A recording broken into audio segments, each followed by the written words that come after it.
नमस्कार। आज की स्पेशल स्टोरी में सरिस्का। अलवर जिले की पहचान सरिस्का से जुड़ी है। यहां का वन अभयारण्य देश विदेश में अपनी एक पहचान रखता है।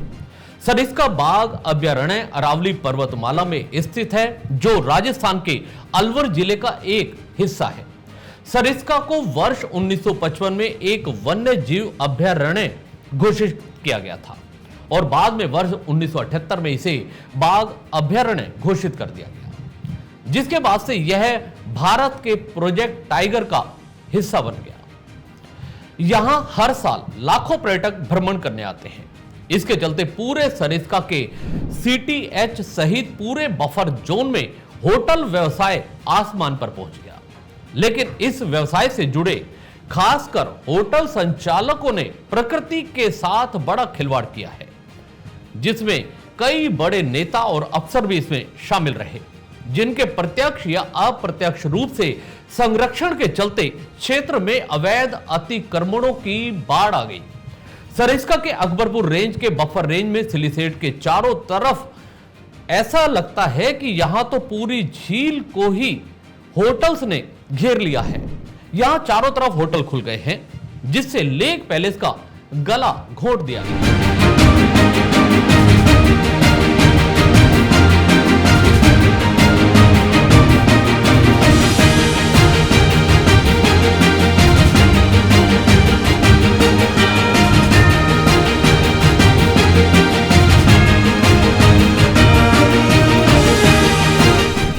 यह अधिकांश निर्माण इनकी खातेदारी की जमीनों पर है, लेकिन आश्चर्य इस बात का है कि इनके होटल या अन्य व्यावसायिक गतिविधियों की किसी के पास कोई भी वन विभाग की अनुमति नहीं है। कुछ संचालकों ने यूआईटी से भू रूपांतरण करा रखा है, तो किसी ने पर्यटन विभाग से अनुमति ले रखी है। कहीं मात्र सरपंच की अनुमति है और तो कई ऐसे भी हैं जिनके पास किसी तरह की कोई अनुमति या एनओसी नहीं है, लेकिन फिर भी यहां धड़ल्ले से इनके संचालन हो रहे हैं। आखिर जिम्मेदार विभाग अब तक क्यों आंखें मूंदे बैठे रहे, जबकि सिलीसेट की पाल की तरफ तो बने होटल सारा गार्बेज इन झीलों में छोड़ रहे हैं। इतना ही नहीं, आज भी इस क्षेत्र में आप देखेंगे तो धड़ल्ले से निर्माण कार्य चल रहे हैं। कोई जिम्मेदार वहां जाकर इन्हें नहीं रोक रहा। आखिर किन स्वार्थों के पीछे इन्हें मौन स्वीकृति दी जाती रही है, यह एक बड़ा सवाल है। इस स्थिति के जिम्मेदार सिर्फ ये होटल संचालक नहीं है, बल्कि वो तमाम विभाग और उनके अधिकारी हैं जिनकी शय पर इनका हौसला बढ़ता चला गया। यह प्रकृति के साथ क्रूर मजाक है, जिसके दोषी ये सभी हैं। इस अतिक्रमण से सिलीसेट से जयसमंद की तरफ आने वाले पानी के बहाव का क्षेत्र रुक जाता है। रास्ते में भूमाफियाओं ने प्लॉटिंग कर चार दीवारियां खड़ी कर दी है। एक के बाद एक अवैध अतिक्रमण होते चले गए, लेकिन प्रशासन ने अनदेखी की, जिसका एक खामियाजा यह हुआ कि सिलीसेट से जयसमंद तक आने वाला पानी बांध तक पहुंचना लगभग बंद हो गया और जयसमंद में कई सालों से पानी नहीं पहुंचा, जिससे भूजल स्तर गिरता चला गया और शहर की लाइफलाइन कहे जाने वाले जयसमंद कई सालों से हम सूखा हुआ देख रहे हैं, जिसके चलते शहर में भारी किल्लत पानी की देखने को मिली और यह आम जन को इस समस्या का सामना करना पड़ रहा है। अब सुप्रीम कोर्ट और एनजीटी के सख्त निर्देशों के बाद सरकार और प्रशासन को मजबूरन इन अतिक्रमियों के खिलाफ कार्यवाही करनी होगी। पिछले दिनों राष्ट्रीय हरित न्यायाधिकरण जस्टिस शिव कुमार ने यह भी निर्देश दिए कि सरिस्का के सीटीएच एवं बफर जोन में कमर्शियल एक्टिविटीज यानी होटल, रेस्टोरेंट, रिजॉर्ट आदि नहीं चल सकते। ऐसी गतिविधियों को सरकार चिन्हित कर विस्तृत रिपोर्ट पेश करे। सरिस्का के सीटीएच एरिया का म्यूटेशन होने के बाद यह कार्रवाई अमल में लाई जाए। नोटिफिकेशन के बाद भी सरिस्का का इको सेंसिटिव जोन घोषित न होने पर सरकार से जवाब मांगा गया है।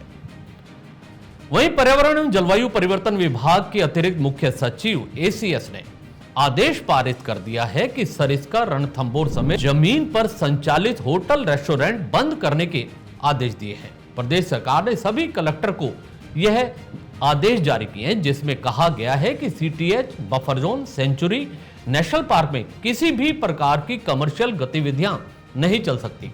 इस एरिया की जमीन का भू रूपांतरण नहीं होगा। जहां ESZ नहीं है वहां सेंचुरी लाइन से 10 किलोमीटर तक होटल, रेस्टोरेंट नहीं खुल सकते।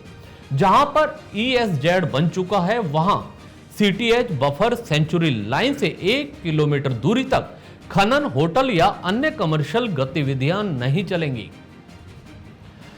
प्रदेश सरकार ने सुप्रीम कोर्ट से लेकर वन मंत्रालय से जारी गाइडलाइन के पालन के आदेश सभी कलेक्टर को दिए हैं।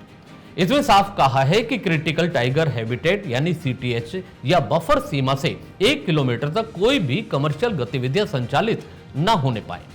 सरकार ने यह भी कहा कि सीटीएच, बफर, सेंचुरी और इको सेंसिटिव जोन ESZ में आई जमीन का भू रूपांतरण किसी भी दशा में न किया जाए। यदि किसी प्रोजेक्ट के लिए आवश्यकता महसूस की जाती है तो उसके लिए संबंधित उप वन संरक्षक की अनुमति जरूर ली जाए। यह आदेश आते ही होटल, रेस्टोरेंट, रिसोर्ट और फार्म हाउस संचालकों में हड़कंप मच गया। इस क्षेत्र में वायलेशन की अगर बात करें तो लेक पैलेस सिलीसेट के बहाव और डूब क्षेत्र में आने वाले 16 अतिक्रमियों को चिन्हित किया जा चुका है और उनको नोटिस भी पहले भेजे जा चुके हैं। लेकिन नोटिस को भेजे हुए काफी समय हो गया लेकिन आज तक कार्यवाही नहीं हुई थी। अब एक बार यह प्रक्रिया फिर शुरू हो गई है। अब इन पर कार्यवाही होना लगभग तय माना जा रहा है। इसके अलावा सरिस्का बफर जोन में बिना स्वीकृति के चल रहे होटल, रिजॉर्ट में 14 लोगों को अतिक्रमी घोषित किया जा चुका है। इस संदर्भ में मौके पर मुआयना करने गए अधिकारी भी शक पकाकर जवाब देते हुए नजर आ रहे थे। तो ये सर जितने भी जो बड़ी बड़ी होटलें हैं, मुझे इतना क्लियर नहीं है सर, मैं अभी 3 महीने में यहाँ आए हुए। क्या नाम है सर, पद क्या है? सुभाष शर्मा, सहायक अभियंता। अब आगे क्या यह कार्रवाई आगे बढ़ेगी या फिर किसी न किसी तरह से होटल और खान व्यवसाय से जुड़ी लॉबी कोई जुगत बैठा लेगी? यह सवाल हर आम की जुबान पर है। फिलहाल मंगलवार को जल संसाधन विभाग, UIT, राजस्व विभाग की टीम फिर एक बार सर्वे करने पहुंच चुकी है।